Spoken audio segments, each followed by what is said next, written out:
terrorize this.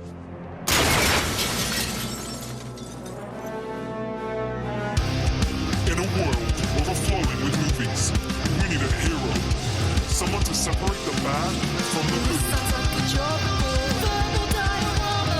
She watches all the movies, from comedy to drama. From the top roll sound, and don't forget the action. She'll watch until the end, and then she'll give you her reaction. Movies you know, movies you don't. Prequels, sequels, remakes, and trivia and outtakes. Movies you know, movies you don't. Interesting stories, all the categories. Hi everyone, I'm Em and welcome to Verbal Diorama episode 158, Team America World Police. This is the podcast that's all about the history and legacy of movies you know and movies you don't. And as always, hi, welcome back, whether you are a brand new listener to Verbal Diorama, whether you are a regular returning listener to Verbal Diorama, thank you for being here, thank you for choosing this podcast. No matter how you found this podcast, I'm really happy that you're here for the history and legacy of Team America World Police. And this is an episode that's been so long in the making because no surprise to anyone who is a regular listener of this podcast, but I love Team America World Police. And there's an obvious reason why I love this movie. This is a very practical effects driven movie, first and foremost, and I absolutely love everything about the production design and the puppet work, and everything about this movie is just so amazingly well choreographed and put onto film. It's astonishingly good. But before we go into all of that, because I have a lot to say on Team America, I wanted to say a huge thank you to everyone who's listened to any episode of this podcast, really. But anyone who's listened to the recent miniseries that I did. So I did something called Heroes Through the Decades. And I basically went from the 60s all the way through to the 2020s. And I wanted to focus on one movie per decade. And it was something that, yes, there were so many movies that had made the cut. I actually recently posted on Twitter what you could have won when it came to the decades, sort of the 80s, 90s, noughties, 10s and 20s. Because there were so many movies that didn't quite make the cut. And obviously, there were a lot of movies that I will eventually come to on this podcast, but there were so many. And just to quickly run through and recap the ones that I did do for anyone who doesn't know. So I did previous episodes on Jason and the Argonauts, Superman, Batman, Blade, Spider-Man, X-Men First Class, and The Suicide Squad. All of those episodes were so much fun to do, but they were an incredible amount of work to do as well. And to be honest, as much as I love doing superhero movies and I love superhero cinema, I'm probably not going to be doing much superhero stuff in the next couple of months going forward, just purely because I feel like you've got all the superhero stuff now. You're sated with the superhero stuff. I'm going to move on to some other stuff. But what I wanted to do for this particular episode, I wanted this to be quite a special episode because Heroes Through the Decades is over. But this is a special one-off Heroes Beyond the Decades episode because Team America are really the ultimate heroes. And listeners, I saw you do the distress signal. And I know that so many people out there want me to do an episode on Team America World Police. So without further ado, I guess we should go into Team America. It's a satire, it's a parody, it's the dream we all share, it's the hope for tomorrow. Yeah, here's the trailer. Gerry, I hate to break it to you, but the world is on the brink of disaster.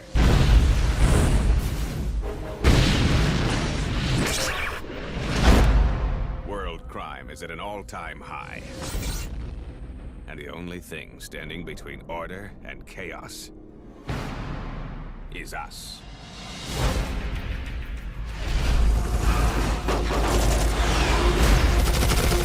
Hey, terrorists! Terrorize this.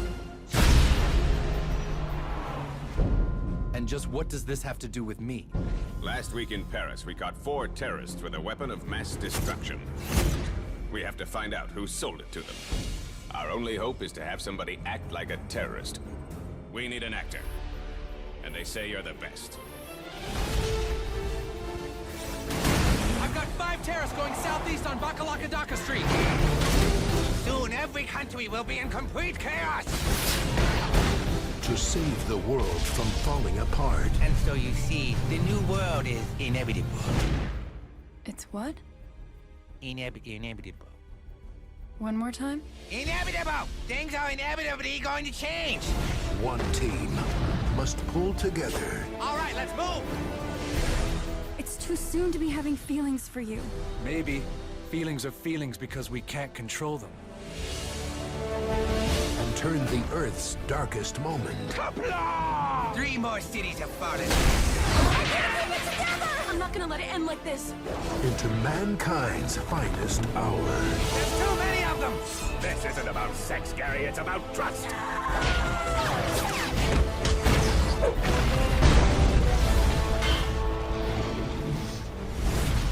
All right, let's make this interesting. Kia!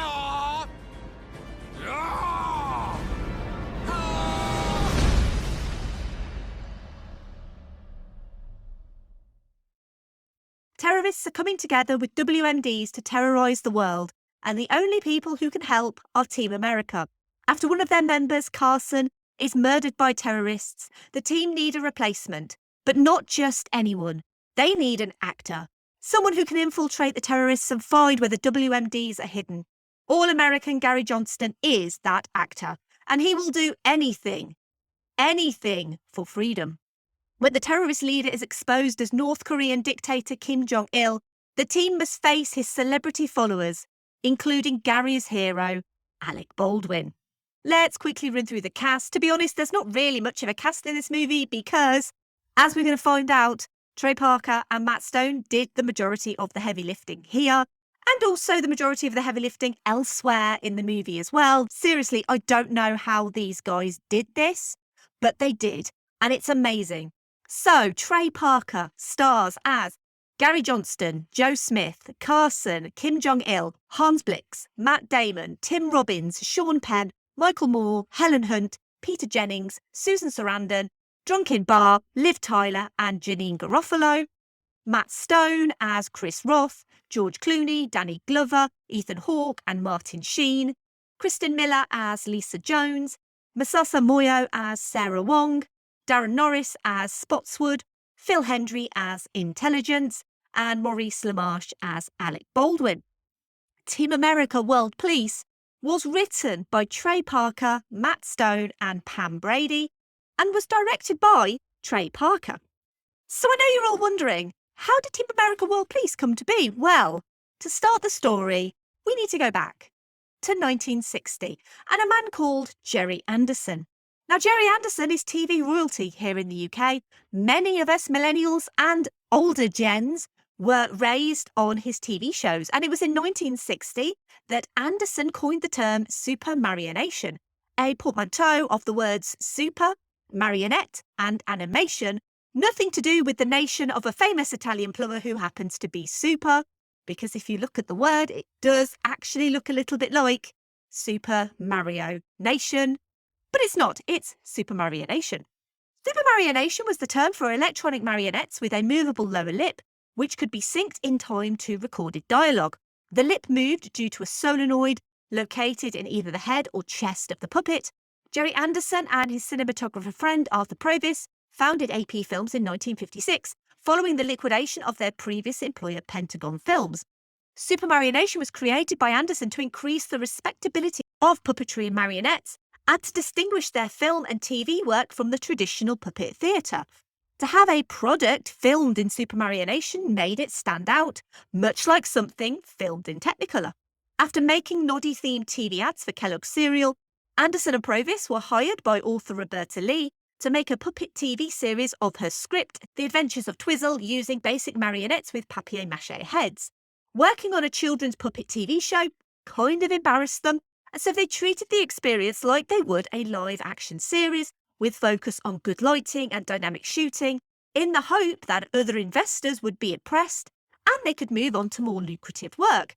After no further work materialised, they accepted another commission from Lee, Torchy the Battery Boy, this time with wooden puppets with movable eyeballs, twine strings and a hinged jaw. They decided to move on from working with Lee and produce their own independent series for Feather Falls. These puppets were slightly more advanced again, with electronic lip-syncing mechanisms, designed by art director Reg Hill and camera operator Bill Reed, and operated by tungsten steel wires. While not the official first series filmed in Super Marionation, many consider For Feather Falls to be the first Super Marionation show. The official first TV show to be filmed in Super Marionation was the final 13 episodes of their next series, Supercar. Super Marionation's puppets and puppet sets were made in 1/3 scale, with the former standing about 2 feet tall. Several fine tungsten steel wires, between 15,000 and 13,000ths of an inch thick, were utilised to suspend and control each marionette, replacing the carpet thread and twine strings that had been used prior to For Feather Falls. The wires were first painted black to make them non-reflective, however this made them thicker and more apparent, so producers invented a method of chemically darkening them to keep them thin. During filming, the wires were frequently hidden with grease mist spray or various colours of paint in order to mix in with the sets and the backgrounds. The weight of the puppets had to be balanced as well. Puppets that were too light would be difficult to manage, while puppets that were too heavy would break their wires. Real human hands, arms and legs were employed to demonstrate complex tasks that puppets can't do, such as manipulating machinery. Reg Hill stated in a 1965 interview that Super Marionation films had 3 or 4 times the amount of cutting as live-action films because the puppets' lack of facial expression made it impossible to keep the audience's attention for more than a few seconds per shot. The hollow fiberglass heads of the puppets, as well as the solenoids that controlled their mechanical mouth movements, were distinguishing elements. Regular character heads were totally made of fiberglass, proto-heads were sculpted in clay or plasticine, and then wrapped in rubber or silicone rubber to make moulds, which were then filled with fiberglass resin to create the finished shells. Guest characters were portrayed by revamps, puppets with plasticine moulded faces on featureless fiberglass heads. This allowed the revamps to change from episode to episode and play a greater spectrum of roles. Radio control was used to move puppets' eyes, and the dialogue between the characters was turned into a series of electrical impulses. Each marionette's head was wired with 2 electrical wires that carried the signals, the solenoid that caused the puppet's lower lip to open and close with each phrase when the signals were activated. Post-Supercar in 1961 to 1962, they also made a series called Fireball XL5 from 62 to 63. APF's first colour series was Stingray in 64 to 65. Stingray is one of the first colour TV series to be broadcast here in the UK. Stingray was a huge success with its aquatic setting. Derek Meddings was also involved as the series' special effects director. He used forced perspective and shooting at high speed to make movements seem slower and also to make it look like they were filming underwater when they actually weren't. And Stingray was one of my favourite shows when I was a kid. So while I was a fan of Thunderbirds, Stingray was really my favourite. So I kind of had to get Stingray in there. This, of course, leads us on to the most famous show that Gerry Anderson made, Thunderbirds. The story of the Tracy family, Father Jeff and his 5 sons, Scott, John, Virgil, Gordon and Alan, their organisation International Rescue and the missions they go on to save lives. To do so, they utilise 5 vehicles. Scott pilots Thunderbird 1, a hypersonic rocket plane. Virgil pilots Thunderbird 2, a huge carrier aircraft that transports other vehicles. Alan and John co-pilot Thunderbird 3, a single stage-to-orbit spacecraft. Gordon pilots submersible Thunderbird 4, and Thunderbird 5 is a space station that relays distress calls to the HQ, also manned by John and Alan. Thunderbirds were ably assisted by Lady Penelope Creighton Ward and her butler Parker in her famous pink Rolls-Royce Fab 1. Thunderbirds was filmed between 1964 and 1966 and had 2 separate stages and crews, and APF upped their full-time crew to 100 for the production of Thunderbirds. Roughly 2 minutes of footage was shot in a single day and had a budget of between £25,000 to £38,000 per episode, making it the most expensive TV show ever made up to that point. The 13 main cast member puppets cost between £250 and £300 per puppet, with replaceable heads made of plasticine or clay. These puppets were approximately 2 feet tall, Puppeteers coordinated movements with the help of a viewfinder-powered CCTV feedback system, and while most were moved as marionettes, some were puppeted using rods from underneath the studio due to the fact the puppets' light weight meant they couldn't walk convincingly, which again is something that I'm going to come back to when we're talking about Team America. And also, like in Team America, human hands were used to show more intricate movements. Thunderbirds really was a British TV institution, airing from September 1965 to December 1966 on ITV.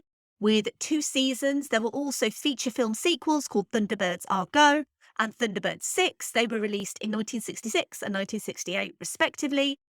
Gerry Anderson's shows were something that, despite coming out in the 60s and 70s, were always on TV over here.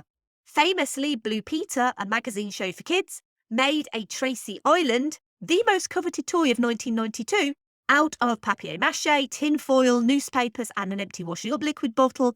The BBC purchased the rights to Thunderbirds in 1990 and aired it on BBC Two in 1991 with regular repeats.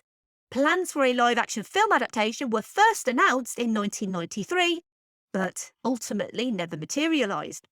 And it was Thunderbirds that was the main inspiration for Matt Stone and Trey Parker developing this movie. Except they originally inquired about doing a full puppet Thunderbirds movie, and they inquired about purchasing the rights to it. But they realised the rights had already been snapped up by Universal, and Universal released a Thunderbirds movie in 2004, the same year as Team America World Police, but not with puppets though, which is probably one of the most ludicrous Hollywood decisions ever made, but okay, whatever, Universal. Matt Stone and Trey Parker, obviously now mostly known for South Park and their particular brand of offensive satirical humour, their feature film careers first started with the black comedy musical Cannibal the Musical in 1993, which, in little nod to last episode on The Suicide Squad with James Gunn, Cannibal the Musical was distributed by Troma, and James Gunn obviously having started his career at Troma as well. Parker and Stone moved to Los Angeles, and Parker wrote and directed Orgasmo in 1997, about a devout Mormon who takes part in a pornographic film to raise money for his dream wedding. Orgasmo gave the pair their first NC-17 rating by the MPAA, which, if you don't know, an NC-17 rating by the MPAA is basically box office suicide. It means that cinemas won't run your movie. It means the movie won't be stocked in video rental stores or anything like that. So basically, the last thing you want is an NC-17 rating by the MPAA. And this was the first of many run-ins with the association.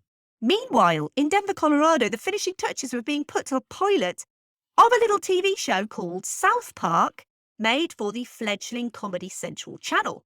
Developed from a series of animated short films titled The Spirit of Christmas, South Park debuted on the 13th of August 1997 to great success and continued high ratings. I don't want to focus too much on South Park though, because, little bit of a spoiler, there's an episode coming next year on South Park, Bigger, Longer and Uncut.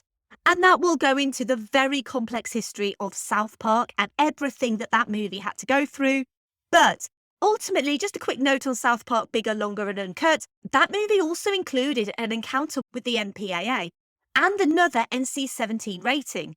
It would eventually be given the necessary R rating, but there's a fascinating story in itself there that I'll go into, like I say, early next year. Look out for an episode on South Park, Bigger, Longer and Uncut. But it's worth pointing out that the MPAA doesn't seem to be the biggest fan of Trey Parker and Matt Stone. And to be honest, the feeling wasn't particularly mutual because they didn't particularly like the MPAA neither. And the relationship between Paramount and Parker and Stone after South Park, Bigger, Longer and Uncut is another thing that I need to talk about in that episode. Needless to say that the relationship was a little bit fractured after 1999. It goes without saying that the world changed come the 11th of September 2001. And not only did movies change, as I mentioned in the episode of Spider-Man briefly, but also foreign policy changed, with American President George W. Bush launching a military attack in Iraq in March 2003, based on the rationale of Iraq having weapons of mass destruction, or WMDs. It came out later from intelligence gathered that Iraq actually didn't have WMDs. But although 9/11, WMDs and intelligence are all mentioned copiously in Team America, that's not the reason the movie actually came about. It was all because of the Roland Emmerich movie, The Day After Tomorrow, which has its own fascinating conception story. CIA agent Michael Wilmer auctioned off the script for The Day After Tomorrow. He called the big studios and invited them to bid for the Roland Emmerich directed movie. Every studio would send a messenger to CIA at a predetermined time to pick up the script, which they would then have 24 hours to study and make a bid on. Each script came with a contract that stated, this is how much we want, this is how much we want for the director, and it has to be a go movie. In other words, a picture with a guaranteed start date for production. Each studio reacted by attempting to negotiate terms.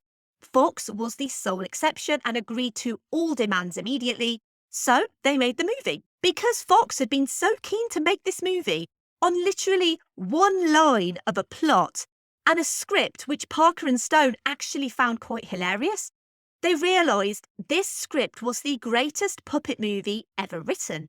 And so their idea was to make a puppet version of The Day After Tomorrow, a shot-for-shot parody, to be released the day after tomorrow, and named aptly The Day After Tomorrow. But there was no way they could do it without getting into some legal hot water. And so the idea shifted to a puppet parody of huge Jerry Bruckheimer-style action movies and the reactions to 9/11 and the Iraq War and celebrities' insistence to get involved in foreign policy. Trey Parker and Matt Stone had Scott Rudin of Paramount Pictures on their team, but the other executives didn't get the point. Why puppets? And could they actually make a profit from puppets? And of course, they had the same fears with South Park, and that movie had been a box office hit. And so they figured appealing to younger people couldn't be a terrible thing, especially a movie they could make quickly and on a low budget, because puppets are cheap and easy, right? Right! Matt Stone, Trey Parker, and producer Scott Rudin forfeited their $7 million collective fees to ensure that Paramount would offer enough money to maintain the high production standards that Stone and Parker believed was necessary for this movie. And obviously, kind of goes back to a bit of a cheap shot at the start of this movie, where it starts out and it looks incredibly cheap and silly, and then the camera pans out to see this lavish puppet world. That was a little jab to the producers, and basically Stone and Parker thought it would be quite funny for them to think that they'd actually spent all that money on a ridiculous looking movie, when actually it turned out to be quite an incredible looking movie. So what Stone and Parker did was they enlisted the help of their South Park writer, Pam Brady, and they spent almost 2 years perfecting the script for Team America. And this script originally contained a lot more gags until they realised that the puppets, playing it straight, was the biggest gag of all. And like South Park, the idea was to offend as many people as possible from the get-go. They studied popular action and disaster movies, including Pearl Harbor, which would not only get a song dedicated to it, but also Ben Affleck's portrayal in that movie would be used as inspiration for how the puppets would look at each other. Basically, Parker and Stone would take several celebrities and send them up in various ways to varying degrees of success. Friend of the pair, George Clooney, said that he would have been offended had he not been in the movie. Alec Baldwin thought his inclusion was hilarious. Sean Penn, on the other hand, wrote, just like Hans Blix, a strongly worded letter of complaint, which I will come to later. Team America might look like a bit of a jolly movie containing puppets, but this production was taken really seriously.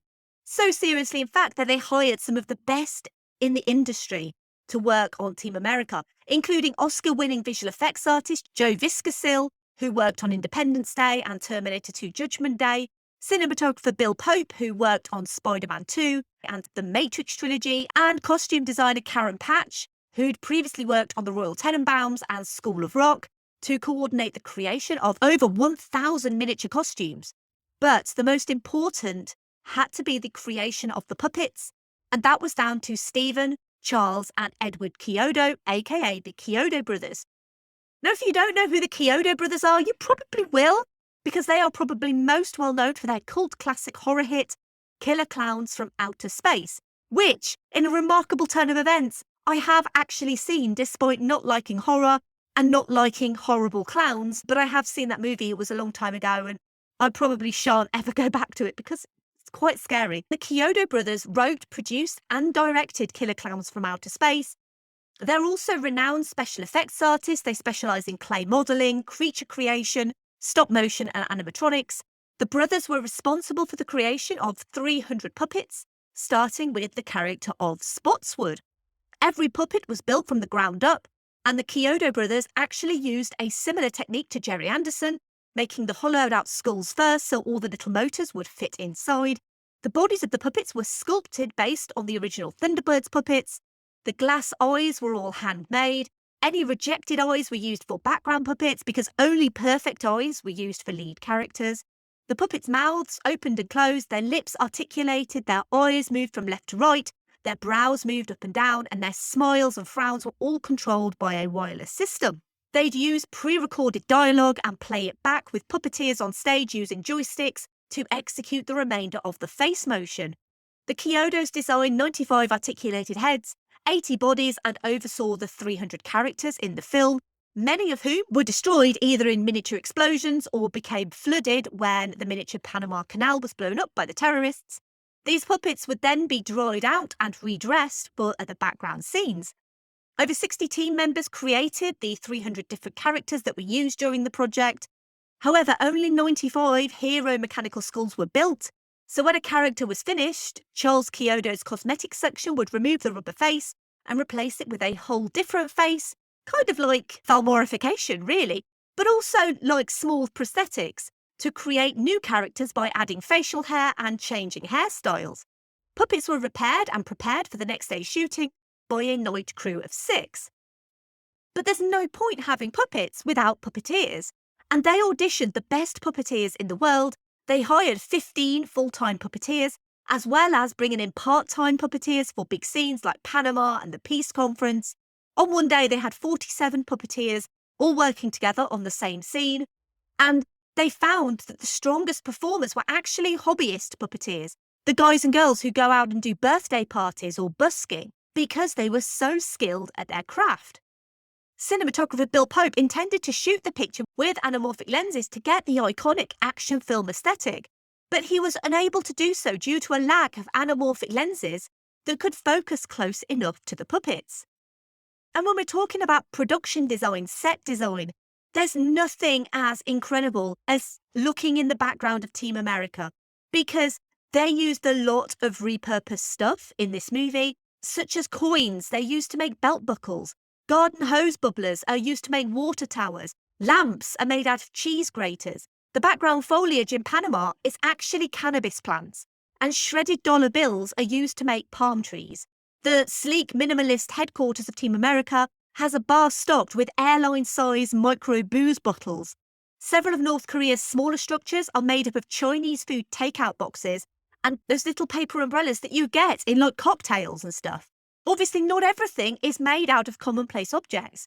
They also had to recreate famous sites and towns such as Paris and London, and they are purposefully anachronistic in their setups. We all know that the Arc de Triomphe isn't actually next to the Eiffel Tower, or if you didn't know, I can tell you it isn't. But it's all in the name of making these sets as blatantly ridiculous as possible to show the ignorant American viewpoint of the world. Hence the Paris, X amount of 1,000 miles east of America. Visual consultant David Rockwell, a New York architect by day, was hired by Parker and Stone to build the sets to scale. Something as an architect he's not afraid of, what with early stage architectural models and all that. He attempted to build a world with its own strange logic, a reductive American worldview. Rockwell designed an Egyptian skyline filled with pyramids, a home base where jets launch from Mount Rushmore, and an Albert Speer meets Liberace lavish palace for Kim Jong-il, based on photos of his palace available online. And this was all to mimic the oversimplified patriotism of the film's terror-fighting task force. Kim's statue, which is actually a guy painted gold, is one of the only human actors visible in the movie, and in one scene, you can actually see him move very slightly. And if I remember, I'll try and put that up on social media, because it is brilliant to see this statue move. But mostly, Team America World Police is very much a verbal diorama movie. Trey Parker and Matt Stone are men after my own heart, because they were very clear from day one that everything on this movie was going to be practical. No matter how hard it was going to be to do it practically, they would find a way. But the realization soon started to dawn that a fun, jolly puppet movie was going to be anything but fun and jolly, but it was going to be a puppet movie. So just to get an indication of what Trey Parker and Matt Stone, specifically Trey Parker, because he had more of the responsibility than Matt Stone did as the director, but there was a lot against these guys. They began pre-production with a brief 3-day test shoot. They began to grasp how long things were going to take as the days passed. They'd have to constantly fly 8 to 10 puppeteers around the set to manipulate the marionettes. They'd have to build bridges over the sets and fly puppeteering condors overhead to do this. They also recognised they'd have to employ rod puppets from below, which would need drilling holes and grooves in the floors on a per-shot basis. Even with storyboards, it was difficult to foresee everything that would be required to complete a shot. They understood it was going to be difficult after only 3 days of preparation, and it was going to be even harder and more time-consuming than they even thought possible. And I've not even got to the hell that was filming this movie. I mentioned time constraints back in the episode I did X-Men First Class. That was nothing compared to this movie. Filming started on Team America World Police in May 2004, and it had to be finished by September 2004 for the movie's set release date in October 2004. That was 5 months. That's 5 months. There's no ifs, no buts, no maybes. They had 5 months to do everything on this movie. And not just film this movie, but do all of the editing, all of the post-production. And this movie was so close to the wire, you would not believe. So let's talk about the problems that they had on this movie. So, the first problem, how do you shoot 1/3 scale? Because a relatively small camera move becomes huge when you scale it down. How do you get a dolly to work at 4 inches off the ground? How do you measure lighting and depth of field when your actors are 2 feet tall? And how do you shoot action scenes without your puppet strings getting entangled in each other? You never crossed the streams in Ghostbusters, and you never crossed the strings in Team America. That's a little joke there. You can't do any low-angle shots, because then you'd see that there aren't ceilings above the marionettes. Likewise, you can't have any high-angle shots, because you end up with a bunch of strings in front of the lens. An original plan for 7 weeks of shooting became 13 weeks of shooting, but that experience of shooting would be extremely laborious. Once a shot was set up, it was often an hour before the puppeteering condors were in place and the puppeteers were rehearsed. For that whole time, most of the crew, your grips, electrics and camera, were basically finished with what they needed to do. So there was at least an hour's wait for everyone else before the scene could be filmed. And even then, things continually went wrong with the puppets, not quite looking right or moving right. A small movement of a puppeteer's hand would move the wrong thing. Parker and Stone were sticklers for detail, and a small mistake meant redoing the entire Taj Mahal explosion, for example. Simple movements were easy. Complex movements, like a puppet taking a drink, that would take half a day for several seconds of scene.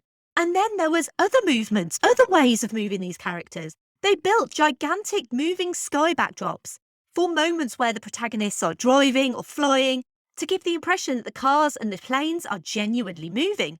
Cars were set on massive belt sander-type treadmills, painted to seem like desert sand, and sky backgrounds were flying by in the background. And really, this was a pure silent movie, mistakes and lack of coordination, but it fit perfectly into the puppet world they were building.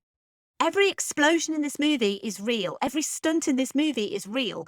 And there's nothing on this movie added by computer. And for that reason alone, Team America remains one of the greatest achievements in filmmaking. Full stop. Don't bother coming for me with that comment, because it's genuinely true. Everything in this movie is incredible. So even with all this stuff going on with filming problems, puppet problems, special effects headaches, Trey Parker and Matt Stone would also regularly rewrite the script because they wanted to keep the satire as fresh as possible. But this was an additional headache for the production, and especially for the Kyotos, whose puppets performed to playback. But as the script was changed, new playback needed to be recorded first before they could film. Often, Parker would complete the dialogue on the fly, while also operating the levers for the puppets' mouths so that the puppeteers could hear and follow direction. Not to mention that Trey Parker was also directing this movie solely, starring in this movie with Matt Stone. They were also editing this movie in the evenings as they went on, because there really wasn't any time at the end for post-production. Parker was also writing the songs and performing them. They were also doing everything in camera with puppets that were often unpredictable. And at the same time, Trey Parker and Matt Stone were still working on South Park. And this is why I keep going back to, how is this movie even here? How does this movie even exist? Because this feels like an impossible task for these men. I mean, they did it. Clearly, they did it. But the sheer amount of stuff that they had to do, that they did. I mean, I'm going to come to what they actually said about the production of this movie in a bit, but boy, oh boy, the work that Trey Parker and Matt Stone did, I mean, all the credit to them, because honestly, this movie is incredible. For 5 months worth of work for this, I mean, wow. And this is one of the reasons why I desperately wanted to cover this movie, and I'm so happy that I have. I can't talk about Team America without talking about the most famous sequence in the movie. And I mean, there are multiple versions of this particular scene. There's one that's quite tame, and there's another one that's quite hardcore. And I'm talking about the puppet sex scene. And this was a lot of fun for the team to shoot. Mostly because it was just like Barbie having sex with Ken. And obviously, it very much depends on which version you see. And this scene also received a lot of attention. And I don't mean critically or by the MPAA, although I am going to come to that. I mean the set design, the production design. The scene in Lisa's bedroom has these beautiful little small candles over the bed. It has Mount Rushmore beyond the window. It has these slow dolly motions with foreground elements, and it has this wonderfully sappy music as well. And it's meant to be this classic Bruckheimer moment in which the emotion the film is attempting to elicit is in no way supported by the substance. It's just puppets having genitalia-free sex in all the positions. And this would be the scene that caused the most grief for the movie, but more on that in a little bit. So I've mentioned the hectic production, and this led to Trey Parker and Matt Stone reportedly working 17 to 20-hour days during the day on Team America World Police and at nights on South Park, with 1 day off in 5 months. Parker and Stone described the making of Team America as the hardest thing they'd ever done, unsurprisingly, and also the worst time of their lives. Just in case you were wondering why they never made a sequel, and they will never make a sequel to this movie, they have point blank refused to work with puppets ever again.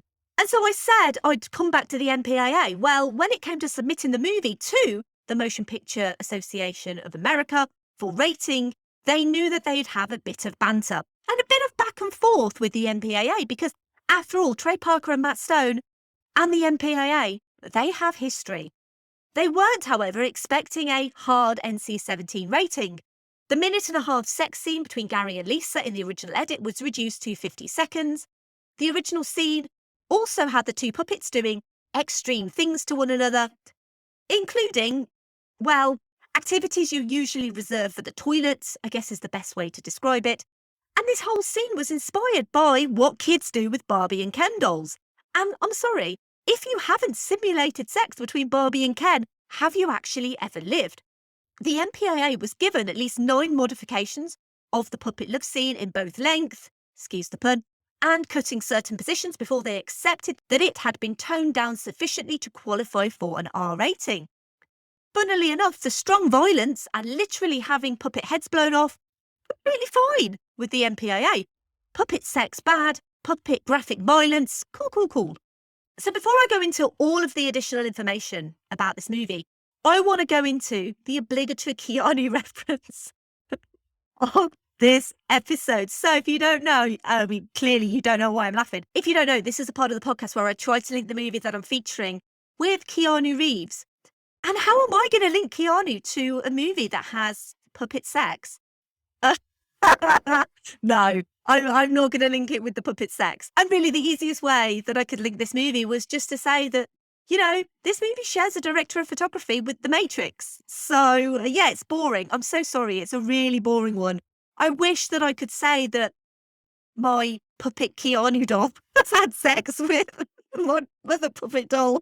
I don't even know what I'm saying. No, it's not that interesting. Keanu's never really starred in a puppet movie before, although I really think that he would have found that quite amusing. But no, Bill Pope is the easiest way to link Keanu to this movie. And please don't listen to this, Keanu, and please don't think that I have a puppet sex doll of you, because I don't, I promise. Oh God, what am I saying? Okay, let's move on. Let's swiftly move on. Let's talk about the music, because the music of Team America, honestly, some of the best songs that I think have ever been put to film. But the film's score, so let's talk about the score first. That was composed by Harry Gregson Williams, and this is a legit movie musical as well. The soundtrack contains songs by Trey Parker, including Everyone Has AIDS, Freedom Is a Free, America F Yeah, America F Yeah Bomber Remix, Dirk a Dirk, Terrorist Theme, Only a Woman, I'm So Lonely, The End of an Act, Montage, You Are Worthless, Alec Baldwin, and North Korean Melody. The score itself was completed in just 1 week, and all songs were also written and performed by Trey Parker, except Everyone Has AIDS, which was co-written by Mark Shaman. Mark Shaman also completed the original score for the movie, but this was rejected and he was replaced by Harry Gregson Williams. So we got to talk about the movie's release. And this is really super interesting because I mentioned the timescales involved. And the world premiere took place on the 11th of October 2004. Days before this, at a press junket in Los Angeles on October the 5th, journalists were only shown a 20-minute reel of highlights of Team America because the film wasn't finished. So October the 5th, the film wasn't finished. October the 11th, the film was finished. The movie was released wide on the 15th of October 2004, the same week as Shall We Dance. Shall We Dance took $100,000 more than Team America on that first week. And Team America opened at number 3 behind Shark Tale and aforementioned Shall We Dance. It dropped to 5th in its second week and was out of the top 10 entirely by week 4. Financially, Team America World Police grossed $32.8 million domestically in the US, $18 million internationally for a total worldwide gross of $50.8 million on a $32 million budget. And it was actually received fairly well by critics at the time. And retrospectively as well, currently has a 77% on Rotten Tomatoes. And I'll be honest, this movie is incredibly problematic. I feel like I need to get that out of the way. It is still a fairly effective satire because it basically treats both sides as absolutely moronic. Roger Ebert, though, would give it 1 out of 4 stars and say, I wasn't offended by the movie's content so much as by its nihilism. He was critical of the film's sneer at both sides approach, comparing it to a cocky teenager who's had a couple of drinks before the party. They don't have a plan for who they want to offend, only an intention to be as offensive as possible.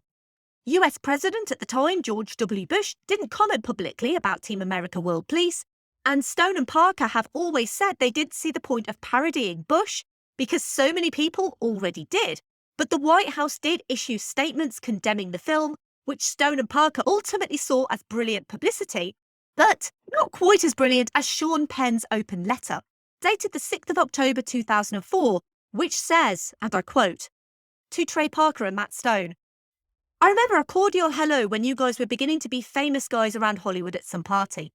I remember several times getting a few giggles out of your humour. I remember not being bothered as you traded on my name, among others, to appear witty, above it all and likeable to your crowd. I never mind being of service in satire and silliness. I do mind when anybody who doesn't have a child at war, or isn't or won't be in harm's way themselves, is encouraging that there's no shame in not voting if you don't know what you're talking about, without mentioning the shame of not knowing what you're talking about and encouraging people to know you guys are talented young guys, but alas, primarily young guys. It's all well to joke about me or whomever you choose, not so well to encourage irresponsibility that will ultimately lead to the disembowelment, mutilation, exploitation, and death of innocent people throughout the world. The vote matters to them. No one's ignorance, including a couple of hip cross-dressers, is an excuse. All the best. And a sincere you, Sean Penn. P.S. Take this as a personal invitation from me to you. You can ask Dennis Miller along for the ride as well, to escort you on a trip, which I took last Christmas. We'll fly to Amman, Jordan, and I'll ride with you for 12 hours through the Sunni Triangle, into Fallujah and Baghdad, and I'll show you around. When we return, make all the fun you want. End of Sean Penn letter. Renowned cinephile Kim Jong-il never commented publicly on Team America, but it was banned in North Korea. Again, unsurprisingly. And I think it's safe to say, and I don't even need to touch wood on this, excuse the pun, we will never see a Team America sequel or anything to do with puppets from Matt Stone and Trey Parker ever again. And while it didn't bring in huge amounts at the box office, it was released on DVD and VHS, remember those, And it was released in both original theatrical versions and the unrated version, which included the full 90-second puppet sex scene, uncut, in all of its glory, but it still sold remarkably well on DVD and VHS, and that obviously bolstered its coffers, and it did end up making money. Right, let's move on to some social media thoughts. So I like to ask on social media what people think of the movie they're featuring. And honestly, I expected a wealth of different comments for this movie. So let's start with the patrons. And we're going to start with perennial commenter Andy, of course. And Andy says, Team America, a movie that I actually saw in the theatre with my mother. Yes, you read that right. Thank God it wasn't the unrated DVD release with the even more explicit sex scene. As for the movie itself, it's a fantastic homage to the puppetoon technology made famous in Thunderbirds, but definitely has that Parker and Stone spin. This is a family podcast, so there isn't too much I can get into. All I can say is, watch this movie, or I'll put a jihad on you too. and there's no need to put a jihad on me or anyone really, because I'm going to recommend Andy's podcast. It is Geek Salad. They are the podcast that's basically all about your geeky needs, whether that's movies, whether that's music, comic books, games, whatever, wherever. You can always check into Geek Salad. And I'll put some information in the show notes because it is a fantastic podcast and I listen myself and I really love it. And the next patron comment comes from Derek, who says, First off, Trey Parker and Matt Stone are two personal heroes of mine. I find it odd that in the world of film, TV critical analysis, comedy often gets less attention and love it deserves. Being funny is so darn hard, and people who dedicate their lives to making others laugh are phenomenal. I'm thrilled you're covering Team America, a classic of all classics. Post 9/11 America was a strange time, and one in which to question jingoistic American foreign policy often got folks on the NSA's surveillance list. In this context, Team America is a brave critique of the Bush doctrine that America has a God-given right to preventative defensive warfare. But this being the dudes who started South Park, they also had to lampoon the liberal intellectual Hollywood elites and their chest-pumping egotism as part and parcel of America's folly. All of this was done so hilariously, so cleverly, with such great music, and let's not forget, they somehow did this with puppets. Freedom costs $1.05. I mean, that is the sort of intelligent and philosophical comment that you will find on Derek's podcast, The Midnight Myth. So you have to go and listen to The Midnight Myth. It's Derek and his wife, Laurel. They've actually just released an episode on The Mummy with me. And it was amazing. It was so much fun. And I actually learned so much that I didn't know about Egyptian history and Egyptology. And trust me, it's a fascinating podcast. And there's nothing that Derek and Laurel don't know. And I'm putting that out there. There is nothing that those two do not know. So listen to The Midnight Myth. You will find it brilliant and funny and super intelligent. So, if you like intelligent podcasts, and you must, because you're here, obviously, I'm literally nothing compared to Derek and Laurel. So make sure you check out The Midnight Myth. I'll put some information in the show notes. And the final patron comment comes from a brand new patron. I will be introducing him properly at the end of the episode, but this comment comes from new patron Nicholas, who says, One of the funniest films of recent years. As someone who watched stuff like Stingray as a kid, seeing the same sort of puppets doing and saying unspeakable things made it all the funnier and original. Oh, and the unrated version, that's something you don't see every day. no, it certainly is not something you see every day. That is the end of patron comments, but we're going to move on over to Twitter. And we've got quite a few comments on Twitter for this one. This one was super popular on Twitter. So we're going to start with @TheReal, PEEEETE. I still love that handle. Who says, Team America World Please is a litmus test movie I'll bring up when feeling out someone's film taste. You have to be brought into the absurdity to realise just how darn hilarious it is. There are at least a dozen gut-bustingly hilarious scenes, which you can't say about most comedies. I love it. @Fantasia R said, well, a couple of things. Great attention to detail throughout the film, and have never said Matt Damon's name the same since. @Sean Geek Podcast said, I love this movie, everything about it, but with two young ladies in my house, I had to stop singing the soundtrack at max volume, alongside Pick of Destiny, one of the best musicals ever. At Capes on the Couch said, "See, Chuck, there's 3 kinds of people in the world. There's D's, there's A's, and there's people who think this is a hilarious movie." At Aranish Jackson said, "The brilliance of this movie cannot be understated. To reduce it to just a raunchy comedy, in my opinion, is to cheapen the work that Matt and Trey did here. Amazing original music, spot-on social commentary, and unforgettable moments, not the least of which is the puppet sex scene. I'd also like to add that my Greek theatre professor in college, who also happens to be the screenwriter of Beyond Rangoon, said it was the best comedy he'd seen in 10 years when it came out." At the 80s Movie Pod said, "I had fun with it the first time around, but like with the Jackass movies, it loses so much on attempted repeat viewings. I would love to see Parker and Stone tackle more non-South Park material. 25 years is enough." At Oral_MFC said, "The herky-jerky movements of the puppets is so funny, like good actors giving bad performances intentionally. The vomit scene could go on for another 5 minutes and I would probably keep laughing until I had no more tears left." At Swayze of Arabia said, "This movie is a perfect satire of American foreign policy in the early 2000s. It has great writing, great music, and the puppet work is great." At Jonathan Blade said, "As both a satire of the politics of the time and on the state of action cinema in its era, Team America is incredibly hilariously effective. I can see it not appealing to modern sensibilities, but it still works for me. I'd love to see a Parker Stone, Joe 90 or Captain Scarlet."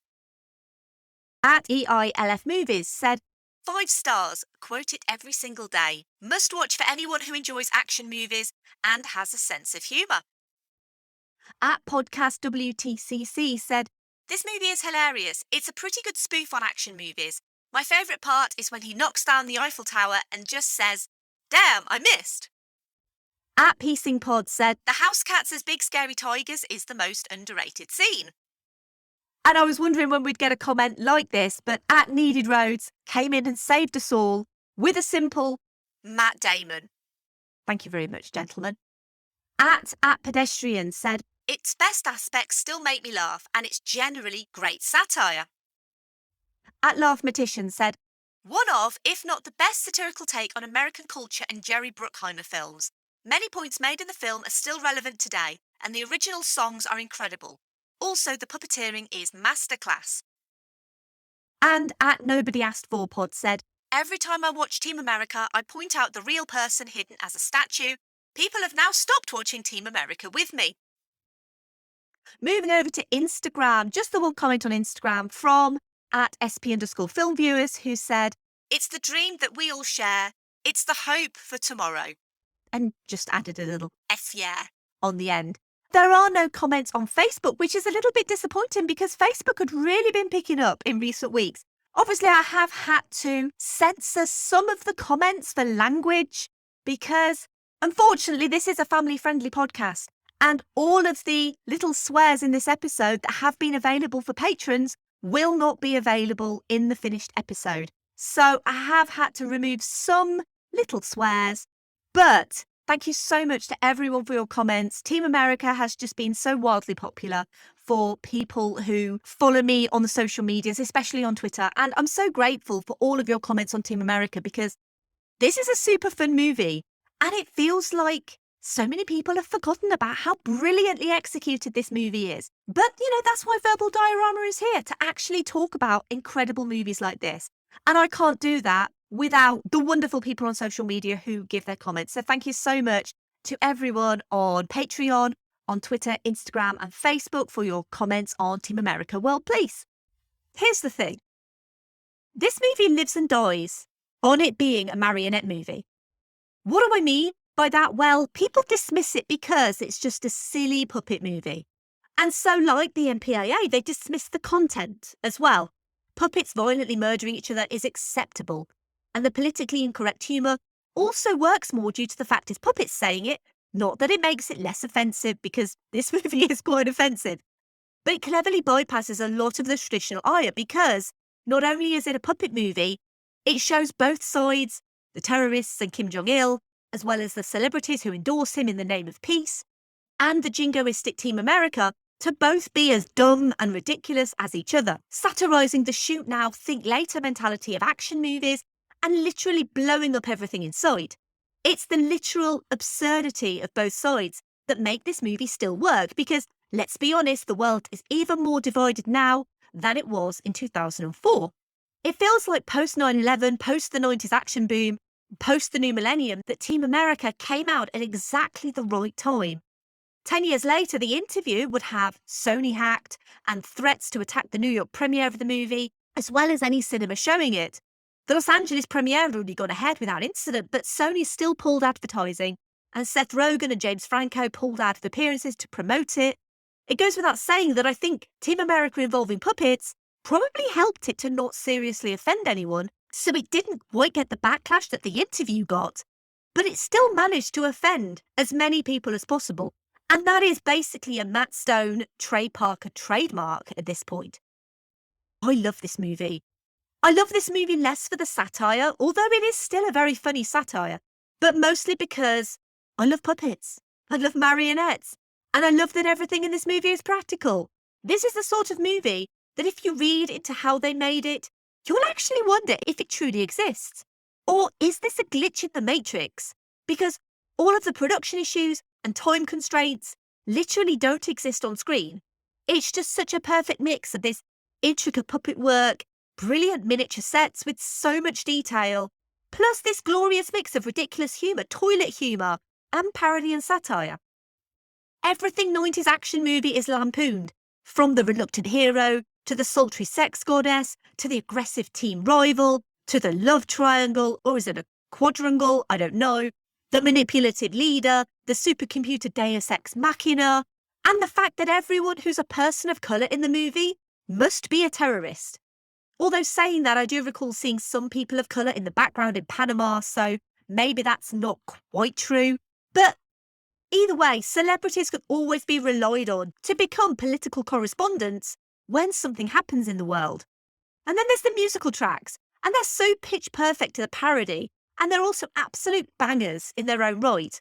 Freedom Isn't Free focuses on the nationalistic songs that emerged in the aftermath of 9/11. End of an Act is a parody of the compulsory Boy Loses Girls song, as well as a diatribe against Michael Bay's Pearl Harbor. No idea if Michael Bay has ever commented on that one. Furthermore, Montage honours one of cinema's greatest pastimes while also being wonderful workout music. And I'm So Ronery is far more moving than it has any right to be, and actually goes some way to humanising one of the world's most secretive and segregated leaders. Trey Parker, Matt Stone, and everyone involved in this production deserve our utmost respect and praise, not just for making this, but actually seeing it through, foregoing their own lives for 5 months to get this movie made. This movie is a phenomenal achievement. Like Who Framed Roger Rabbit all the way back in episode 4 of this podcast, I mentioned how it was unlikely we'd ever see anything else like that on screen ever again. And of course, since then, we've had a lovely little homage to it in the new Chip and Dale Rescue Rangers movie, which is very good, actually, and I enjoyed it a lot. Still not as good as Roger Rabbit, or as complex as Roger Rabbit. But this movie, Team America World Police, we will never see anything like this. Not in tone, not in content, not in style, or complexity, or production design, or technical achievement. Team America World Police is literally one in 9/11 times 1 billion. You mean, yes, Team America World Police is 1 in 911 billion. Thank you for listening. As always, I would love to hear your thoughts on Team America World Police.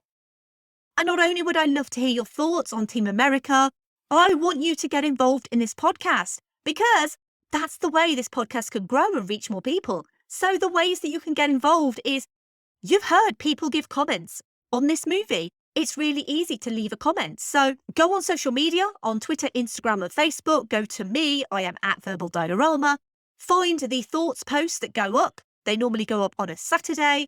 Leave your comment and I will read that comment out. It's really that simple. And if you do want to help this podcast to grow, that would be incredible, because I am literally doing this on my own. I don't have a producer. I don't have a writer. I don't have a social media manager. I'm literally Verbal Diorama. Verbal Diorama is me. and I am the only one working on this podcast. So anything that you can do to help get the word of mouth for this podcast would be amazing. So things you could do to help, you could leave a rating or review wherever you found this podcast. You can go on social media, as I've already said, Twitter, Facebook, Instagram, and Letterboxd, that Verbal Diorama. And you can like posts, you can retweet posts. You can even talk to me on social media as well. I'm always happy to talk to people. You could also just simply tell your friends or family about this podcast and maybe even help them download a podcast app if they don't already have one. Another thing I like to do in every episode is I like to recommend similar episodes, similar movies. There's really nothing like Team America out there, and there's certainly nothing like Team America in the Verbal Diorama back catalogue, but you might also like the following movies/episodes of this podcast. And I'm going to start with episode 4, Who Framed Roger Rabbit, just because it's amazing and it's a real technical achievement, unlike pretty much anything that we've ever seen. And for that reason, it's comparable to Team America World Police, and it's a really great movie. Please check out Who Framed Roger Rabbit. It's on Disney Plus, and it's so well worth your time. Episode 23, Mystery Men, because that is quite an effective satire of superheroes. Otherwise, it's nothing like Team America, but it's a super fun movie.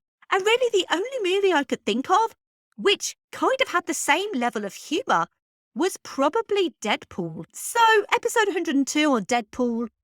Obviously, again, nothing like Team America at all, but it's very funny. And so I was basically trying to choose movies that fit in with the tone of Team America or the look of Team America or the production design of Team America. And so really, they're your only options. But Team America is so unique and so fascinating.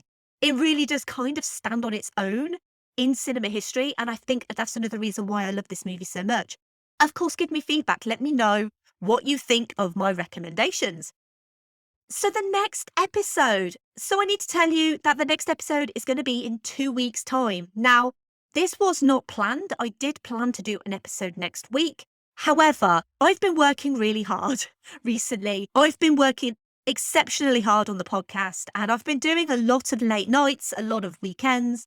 And so I've decided that I'm going to take a break. So come back in 2 weeks' time for an episode on the movie Enchanted. And what better movie to come back to than the utterly charming Amy Adams as Giselle? Just in time for filming, they've already started filming the sequel, Disenchanted. I'm super excited to be talking about Enchanted. Again, this is a movie that's been on my list for so long, and I think it's right to come back to something that is really sweet and really lovely, and it's got beautiful animation, and Amy Adams is genuinely one of my favourite actors. So basically expect an entire episode gushing over how fantastic Amy Adams is, just generally because she's amazing. So yeah, come back for that in 2 weeks' time. Now, this podcast is free, and it always will be free, and you never need to worry about anything to do with that. But if you do want to support this podcast financially, there is a way that you can do that. You can sign up to the Patreon. It's verbaldiorama.com/Patreon. And what do patrons get for becoming a patron? Well, there's all sorts of little treats there. So patrons get early episodes, they get access to the upcoming schedule, they get freebies. They also get the knowledge that they're making this podcast look better, sound better, and be better as well. And also, as of this episode, actually, the patron episodes are going to be getting swears. That's right, Verbal Diorama patron episodes aren't going to just be early from now on. They're also going to be expletive. Never fear, though, the main feed will remain family-friendly, suitable for all ages, and any swear words in this episode, because there are a few, let's be honest, they will be bleeped out, and you don't need to worry about the main feed becoming explicit. The main feed will remain family-friendly, but the Patreon feed will contain the odd swear here or there. So if you are interested in hearing my potty mouth, then you can sign up to the Patreon, just like the amazing patrons of Verbal Diorama. Simon E, Sade, Claudia, Simon B, Laurel, Derek, Vern, Kristin, Kat, Andy, Mike, Griff, Luke, Emily, Michael, Scott, Brendan, Ian M, Lisa, Sam, Will, Jack, Dave, Chris, Stuart, Ian D, Sunni, Drew, and welcome to a brand new patron, Nicholas. I met Nicholas at the live show that I did in March. He actually was the sweetest. He gifted me some amazing posters, including an amazing poster of the Mummy. And now he's gifting me with his patronage. Thank you so much, Nicholas. Thank you to all of the patrons. Is it time for a patron montage? Montage! Even Rocky had a montage. Montage! And if you are interested in the mummy, there are mummy-themed t-shirts that are available at verbaldiorama.com/merch. You can get in touch, verbaldiorama@gmail.com. You can say hi. As I said, you can say hi on social media too. You can also say hi at verbaldiorama.com. And I also do writing work for Film Stories. You can check out my online articles at filmstories.co.uk. You can also buy copies of the magazine, which I write for as well. And finally, Weird.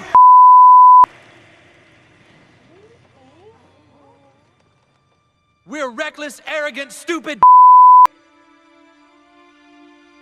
And the Film Actors Guild are. And Kim Jong-il is an. Don't like because get by, but also who just want to on everything. May think they can deal with their way, but the only thing that can is a with some balls. The problem with is that sometimes they too much, or when it isn't appropriate. Yes, Gerry, yes. And it takes a to show them that. But sometimes get so full of that they become themselves. Because are only an inch and a half away from I don't know much in this crazy, crazy world. But I do know that if you don't let us this, we are gonna have our and our all covered in.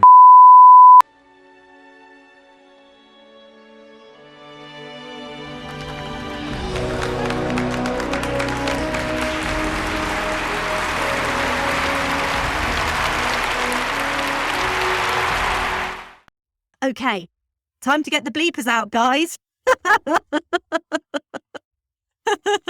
Patrons will get that in full. Main feed. It'll be bleep, bleep, bleep, bleep, bleep, bleep, bleep, bleep. Bye. Movie